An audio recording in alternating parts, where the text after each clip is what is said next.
Bonjour, bonjour. L'idée est de vous présenter un peu le workflow pour faire un concept art avec de la photogrammétrie en utilisant Sketchfab et en utilisant tout ce que peut nous procurer les musées.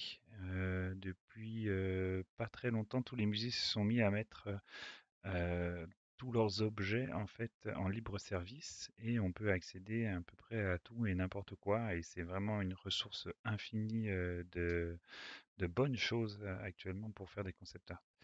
Euh, Par exemple, ici, vous avez accès à différents temples romains, ce qui est assez pratique. Vous pouvez les downloader en différents formats. Ici, je vais essayer de vous montrer l'exemple. Par exemple, hmm, disons que je vais récupérer cette petite pierre que je vais me servir dans l'illustration que je voudrais faire. Bon, beau modèle de petite pierre, assez bien scanné. Il suffit de le downloader, évidemment, c'est un format OBJ. On le download. J'ai déjà fait mon dossier ici, je vais vous montrer un petit peu le process parce que c'est un peu embêtant la façon dont c'est fait Sketchfab. Donc il s'appelle Half Moonstone.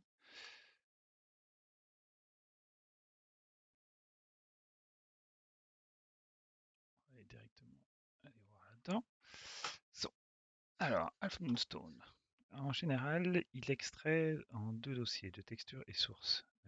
Mais Sketchfab fait un peu des bêtises. Je vais faire extraire ici. En gros, dans source, il m'a réextrait un zip. Alors, je ne sais pas pourquoi Sketchfab fait ça. Et puis, je le réextrais ici. Et il me réextrait les textures, ce qui est assez embêtant au final. Donc ici, c'est les fichiers qui viennent d'être extraits.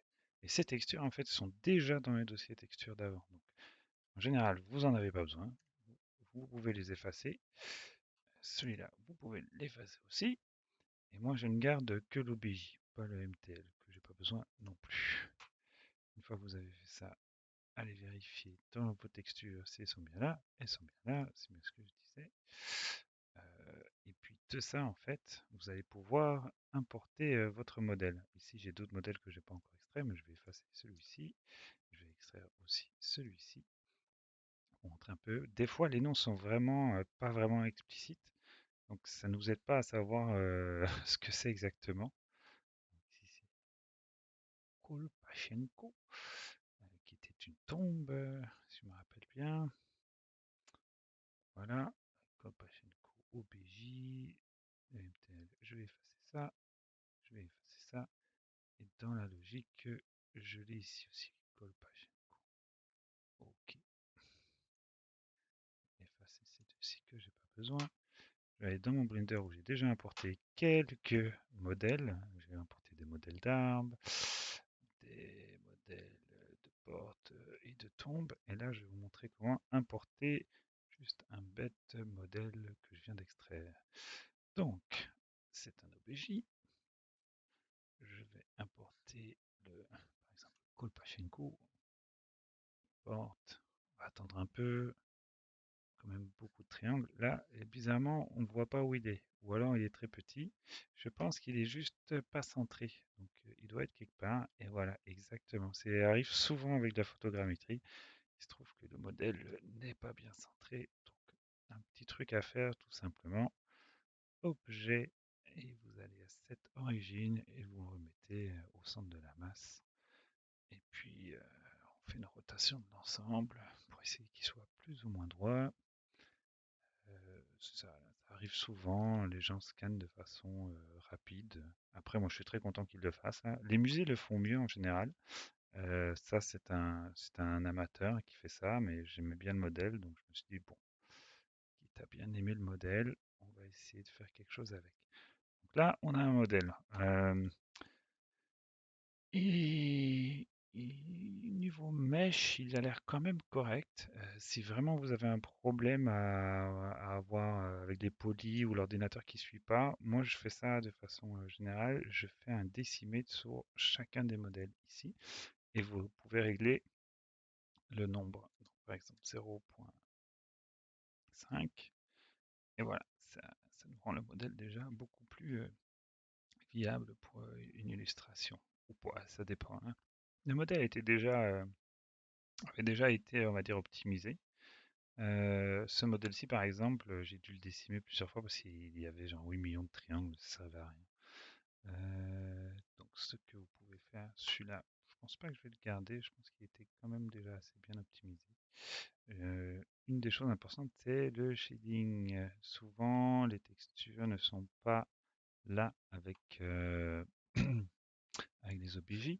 Donc, en gros, vous cliquez à côté, voire cliquez dessus pour être sûr que vous êtes bien dessus. Pachinko. Ici, vous faites Shift A pour faire apparaître le menu. Rajouter une image.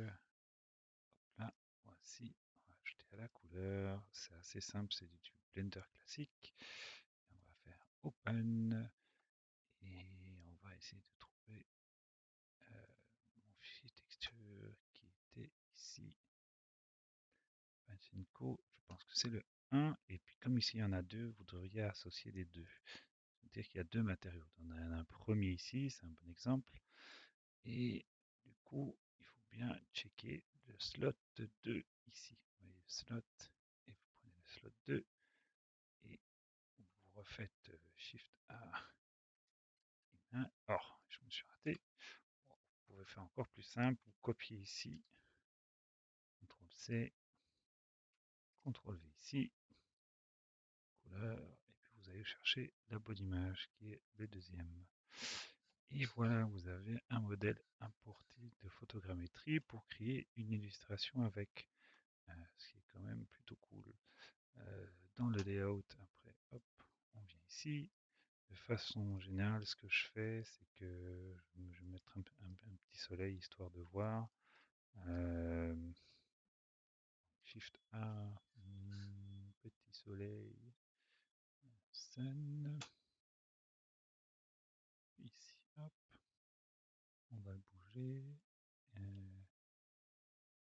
Vérifier qu'il n'y a pas d'autre lumière, pas d'autre lumière. On va voir avec du shading.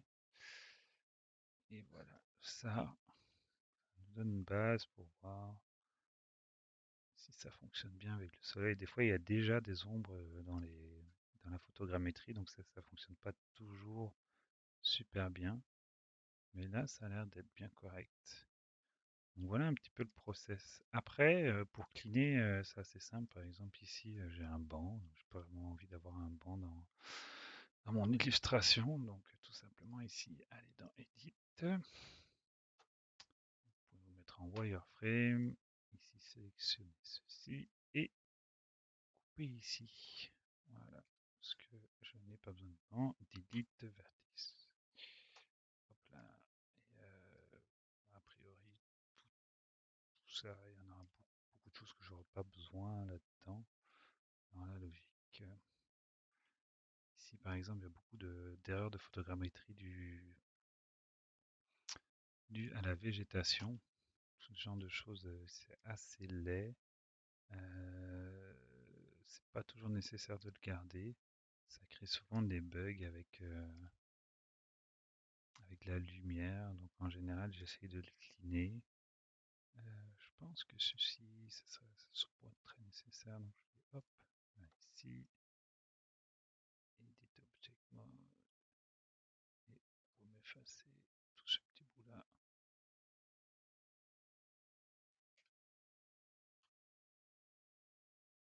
Voilà. Alors, attention, c'est fait que pour faire du concept art rapide, hein, on s'entend là, c'est pas de la belle modélisation ou des belles choses non plus là, c'est vraiment juste pour avoir une base, pour pouvoir dessiner par-dessus. Moi, ça me suffit amplement. Je vais encore nettoyer un peu ici. Ah, voilà, le problème, c'est que j'ai pas mis en X-ray, que ça ne prend pas tout. Voilà, ça devrait être correct. Voilà.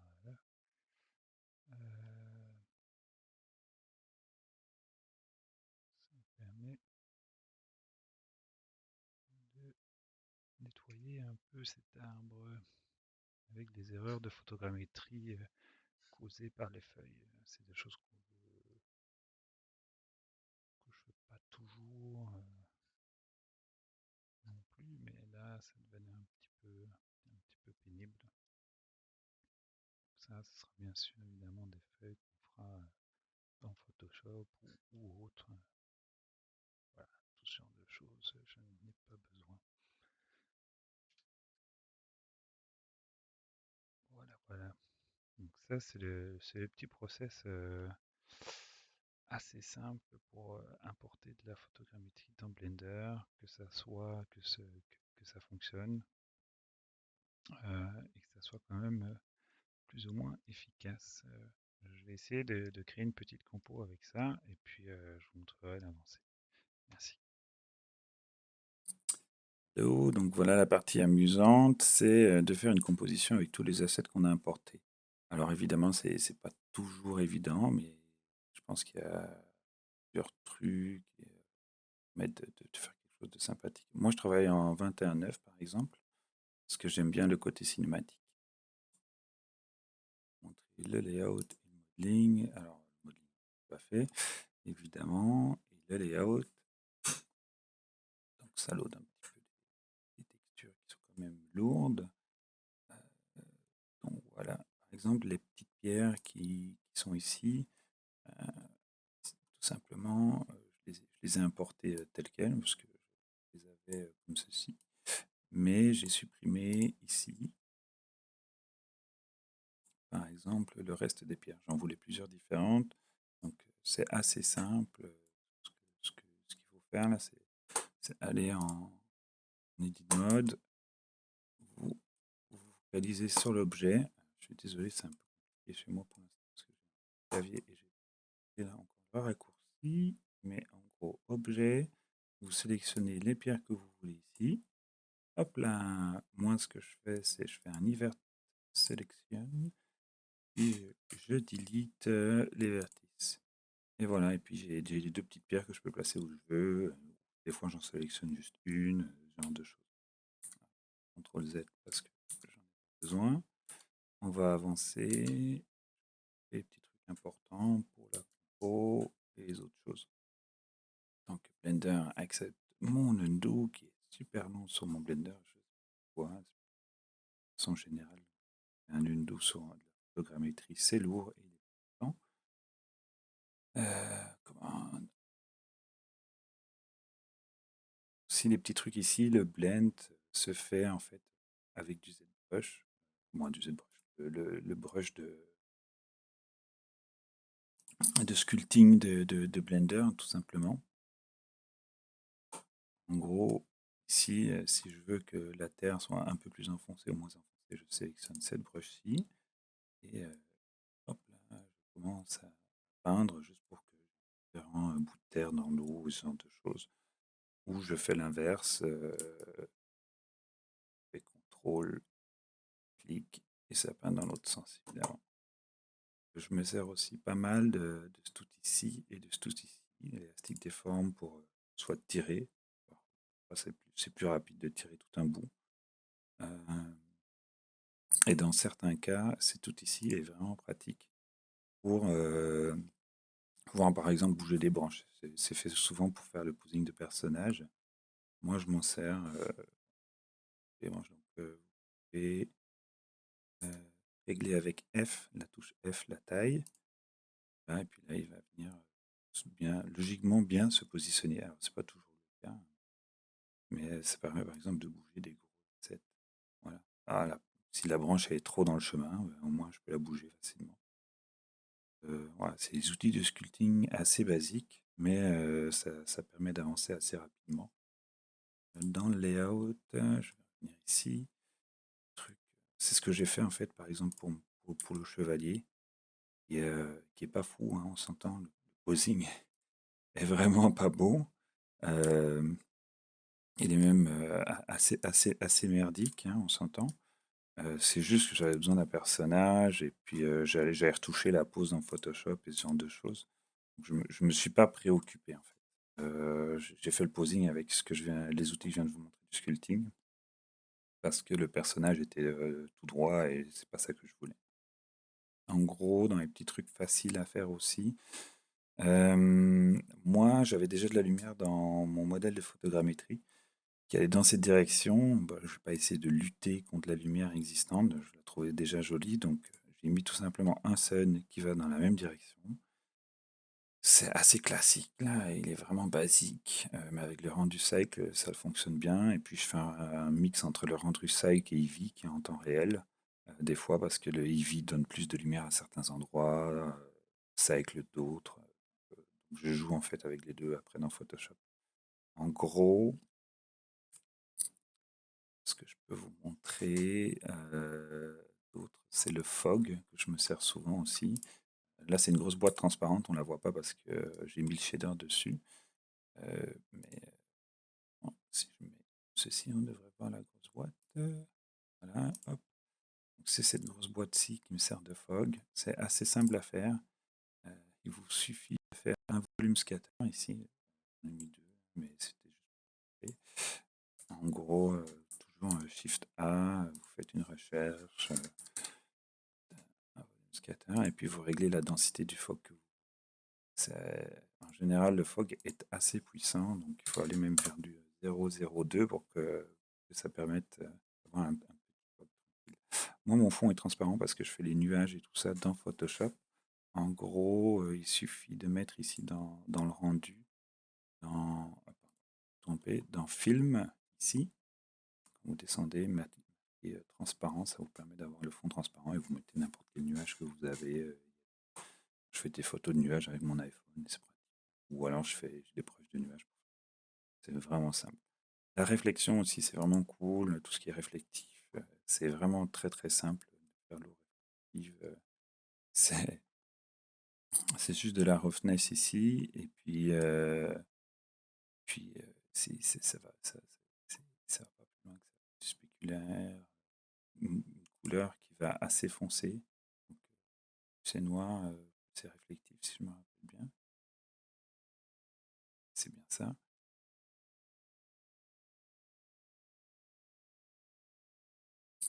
Et puis ici, il y a un plugin qui s'appelle Node Wrangler qui a être, ici dans les add-ons.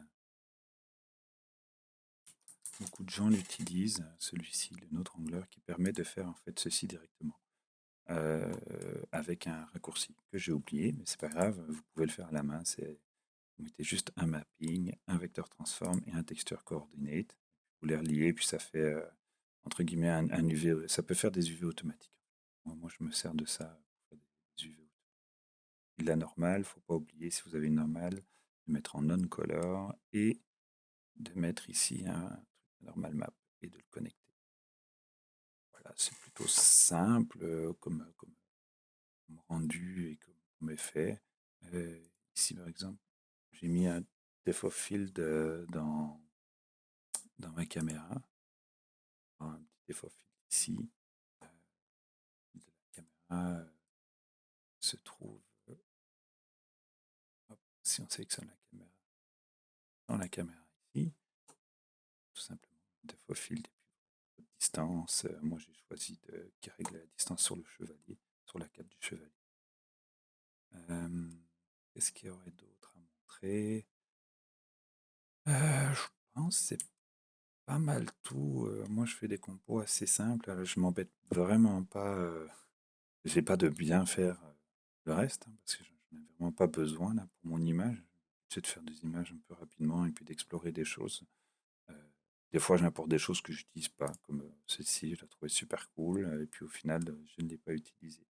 Aussi, ce que je fais souvent, c'est que quand j'ai besoin d'ombre, parce que je vois des ombres ici, sur les épées, tout ça, n'hésitez pas à rajouter des arbres ou des choses qui cachent ou pour vous donner des contrastes en fait qui viennent bloquer la lumière. C'est souvent utilisé dans le cinéma aussi là, pour la lumière à certains endroits, ils mettent des trucs par-dessus. Ah, cette zone dans l'ombre, cette zone dans la clarté, c'est faux, hein, on s'entend, c'est bien, c'est fake là, mais c'est pratique. Euh, Puis moi, l'eau était beaucoup trop claire ici, donc j'ai abandonné. Euh, une fois que j'ai entre guillemets mon rendu ici, qui ressemble plus ou moins à ça, ce que je fais, c'est que je Photoshop et puis Je viens le modifier. Voilà, vous pouvez voir, ça c'est le rendu de Cycle. Je suis venu, par exemple, mettre un peu plus de crasse sur les épées que je trouvais trop claires ici. J'ai réglé le fog, j'ai rendu de façon séparer les arbres et tout ça. Pour rendre de façon séparée, ça, c'est assez simple, hein. Vous prenez vos arbres, hop, ici, vous pouvez les retirer ici de la compo directement. Et il faut pas les oublier de les retirer du rendu aussi. Euh, c'est vraiment basique. Ça vous permet de faire les rendus. Pour le rendu, ben, c'est assez simple. Ici, dans la fonction print, ben, sélectionnez la résolution que vous voulez. Moi, c'est du 21:9. Et puis, je fais les rendus juste en faisant render image ici. Ça vous ouvre votre fenêtre de rendu, tout simplement. Il suffit d'attendre. Et voilà, voilà. En gros, c'est pas mal ça. Pas vraiment d'autres astuces à vous montrer. Euh, Si vous avez des questions, si vous voulez connaître d'autres choses, n'hésitez pas à me contacter. Je ne suis pas un youtubeur professionnel, je fais juste ça parce que j'ai plusieurs amis qui m'ont demandé comment je crée des images assez rapidement. Euh, donc voilà. Ce qui est cool aussi, c'est qu'on peut regarder s'il n'y a pas d'autres angles qui sont plus intéressants et puis venir combler le reste. Par exemple, j'ai fait une autre illustration avec le bout ici, que je trouvais plutôt cool. J'aimais vraiment bien l'intérieur de ceci. Je me suis dit, ah, je vais en faire un shop avec des crabes et une espèce de marchand sans visage, hein. Et voilà, ça a donné ceci. C'est réutiliser tous les assets que vous avez. J'ai remis d'autres pierres, d'autres machins. Et c'est vraiment le bout qui se trouve ici. Là. C'est pas grand-chose là, mais ça permet de faire deux illustrations hyper rapidement.